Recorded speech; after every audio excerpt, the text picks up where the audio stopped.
नमस्कार, स्वागत आहे आपल्या सर्वांचं माझ्या आई स्पेशल किचनमध्ये। आज आपण बनवत आहोत तोंडात टाकताच विरघळेल इतकी सॉफ्ट खुसखुशीत साजूक तुपातली नानखटाई।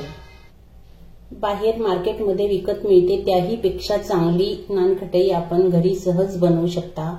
बघू शकाल आपण ही किती मस्त बनलेली आहे। आणि नानखटाई बनवायला काही खूप असं साहित्य लागत नाही, आपल्या घरामध्ये याला लागणारे सर्व साहित्य सहज उपलब्ध असतं। चला तर मग बनवूया आपण खुसखुशीत नानखटाई। सर्वात आधी घेतली आहे मी ही अर्धा कप साखर। तुम्हाला जर कपाने माप नसेल घ्यायचं तर तुम्ही बाउलने सुद्धा घेऊ शकता। घरातली कुठलीही एक वाटी सेट करा आणि त्याने तुम्ही माप घ्या। बाउलने घेत असाल तरी सुद्धा अर्धा बाउल साखर घ्या। साखर आता आपल्याला मिक्सर मधून बारीक करून घ्यायची आहे। त्यात घालते मी हे 4 वेलची। जर तुम्हाला वेलची पूड घालायची असेल तर ती सुद्धा घालू शकता। साखरेसोबत हे आता आपण बारीक करून घ्यायचं। ही साखर आता आपण चाळून घ्यायची। एक बाउल घेतला मी, त्यात चाळणी ठेवली। आता ही साखर व्यवस्थित चाळून घ्यायची। नानखटाई बनवताना कुठलीही स्टेप तुम्ही स्किप करू नका। बघा आता यात थोडे साखरेचे दाणे असतात, वेलचीचे पण दाणे असतात, हे नाही राहिले पाहिजे। हे आहे अर्धा कप साजूक तूप। जेवढी आपण साखर घेतली तितकंच आपण तूप पण घ्यायचं आणि तूप वितळून घ्यायचं नाही। तूप हे अशा स्टेजलाच असलं पाहिजे।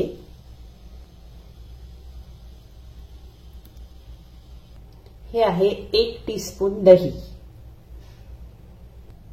1/4 टीस्पून बेकिंग सोडा म्हणजे आपला खायचा सोडा। हे आता खूप छान फेटायचं। एवढं फेटायचं याला की याचा कलर सुद्धा थोडा चेंज झाला पाहिजे। कमीत कमी याला 10 मिनिट तरी तुम्ही छान अगदी व्यवस्थित एकाच डायरेक्शनला फेटून घ्या। हे बघा मी याला 7 मिनिट फेटल्यानंतर हे असं छान इतकं क्रीमी टेक्स्चर असलेलं आपलं मिश्रण तयार झालं। कमीत कमी एवढं तरी तुम्ही नक्की फेटा। हा आहे 1 कप मैदा। मैदा सुद्धा आपल्याला चाळणीमध्ये टाकून चाळून घ्यायचा आहे।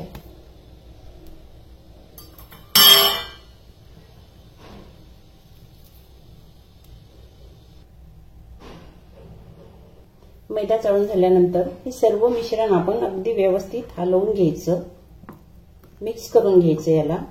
नंतर आपल्याला याला पुन्हा हाताने मिक्स करायचं आहे व्यवस्थित। आता हे मिश्रण आपण हाताने व्यवस्थित मिक्स करून घेऊया परत, आणि हलका हाताने करायचं, खूप दाबायचं नाही या मिश्रणाला। हे सुद्धा महत्त्वाची टिप्स आहे बघा नानखटाई बनवताना। हे थोडं आता 2 मिनिट बाजूला ठेवूया। हे मी आता मायक्रोवेव्ह मध्ये बनवत आहे। तुम्ही जर कढईमध्ये बनवत असाल तर तुम्ही कढईमध्ये सुद्धा बनवू शकता।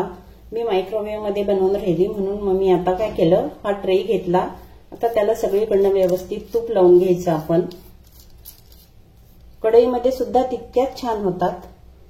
मी एकीकडे मायक्रोवेव्ह प्रीहीट करायला ठेवलेला आहे 180 डिग्री सेल्सिअसवर। कमीत कमी 8 ते 10 मिनिट मायक्रोवेव्ह प्रीहीट करायचं आणि ते अगदी जरुरी आहे। कढई सुद्धा तुम्ही प्रीहीट करा आणि नंतरच त्याच्यामध्ये नानखटाई ठेवा। आपण एक छोटासा गोळा घ्यायचा, आपल्या हातावर याला छान असं गोल गोल करायचं।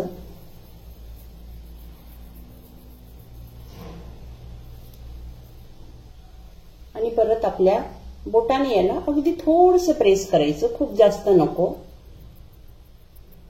बस तयार झाली आपली नानखटाई। सर्व नानखटाई मी आता अशाच पद्धतीने बनवून घेते आणि नंतर आपण याला बेक करायला ठेवायचंय। याला मी थोडंसं पिस्ता आणि बदाम लावून डेकोरेट केलं। तुम्ही हवं असल्यास काजू सुद्धा लावू शकता। थोडे मोठे पीस जर लावायचे असेल तर तुम्ही दुधामध्ये थोडे डीप करा आणि ते नंतर याला लावा, नाहीतर ते खाली पडतात। याला आता मी मायक्रोवेव्ह मध्ये ठेवते 15 मिनिटांसाठी बेक करायला।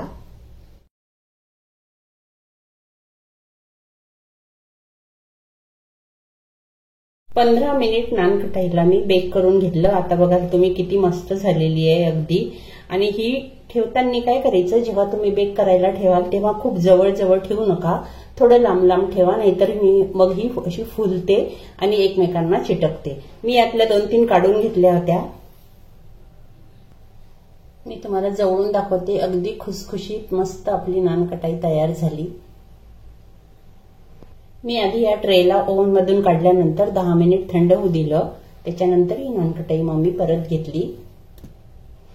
आपण सुद्धा या पद्धतीने स्टेप बाय स्टेप मी ज्या वस्तू वापरल्या, आपल्याला ज्या प्रमाणात सांगितल्या त्या प्रमाणात जर आपण वस्तू घेऊन नानकटाई बनवली तर अगदी परफेक्ट अशी विकतच्या सारखी नानकटाई आपली तयार होते आणि ती सुद्धा साजूक तुपामधली.